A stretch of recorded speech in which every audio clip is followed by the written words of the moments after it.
हमारी मटन कढ़ाई बिल्कुल रेस्टोरेंट स्टाइल की मैं बता रही हूँ। और ये इतनी आसान, इतनी इजी है कि जो बिगनर्स हैं, जो हमारी यंगस्ट हैं, जो हमारी बेटियाँ, छोटी छोटी बच्चियाँ हैं, वो आराम से इसको बना लेंगी। ये इतना आसान है। तो मैंने लिया है आधा किलो गोश्त लिया है, मिक्स गोश्त है, हड्डी का भी है और बोनलेस भी मिक्स है ये। तो ये रान का गोश्त लिया है मैंने। इसमें आप जो सा मर्जी ले लें। तो चलिए आइए पकाना शुरू करते हैं। फिर ये मैंने गोश्त डाली, इसको बहुत अच्छे तरीके से वॉश किया और मैंने विनेगर ज़रूर डालती हूँ, विनेगर से वॉश कर लिया बस कुछ। अब मैं इसमें डाल दूंगी 2 टेबल स्पून के करीब जिंजर गार्लिक पेस्ट। तो ये जिंजर गार्लिक पेस्ट चला जाएगा। तो अब इसमें जाएगा सॉल्ट। सॉल्ट आप अपने टेस्ट के अकॉर्डिंग डाल लीजिएगा। मैं डाल रही हूँ 1 टीस्पून, आप अपने टेस्ट के अकॉर्डिंग डाल लीजिएगा। और अब इसमें मैं 1 गिलास के करीब पानी डाल दूंगी।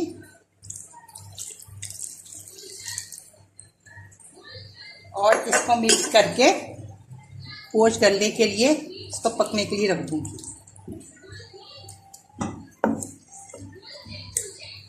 तो ये जब गोश्त गलेगा, बस 85% गल जाएगा, फिर मैं आपसे मिलती हूँ। बीच बीच में मैं इसको चेक करती रहूँगी और देखती रहूँगी। ठीक है, तो इसका लीड लगा देंगे और आप आँच में मीडियम टू लो रखूँगी इसकी। ठीक है, तो ये देख लेते हैं। तो ये देखिए पानी खत्म हो गया। तो अब हम इस वक्त इसमें डालेंगे ऑयल। और टमाटर को मैंने छील के और मैंने उसको कर दिया है 2 हिस्सों में कर दिया, इसको छील के। ये अब जाएगा, इसमें है 1/4 कप के करीब मैं ऑयल डाल दूंगी। चलिए, अब टमाटरों को ना मैंने इस तरह से करके ना आधा करीब इसकी स्किन उतार दी है। ये मैं इस तरह बस इसके ऊपर रख दूंगी। अभी मैंने लिए 6 टमाटर।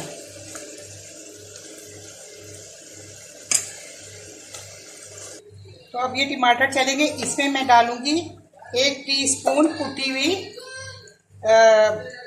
लाल मिर्चें चिली फ्लेक्स।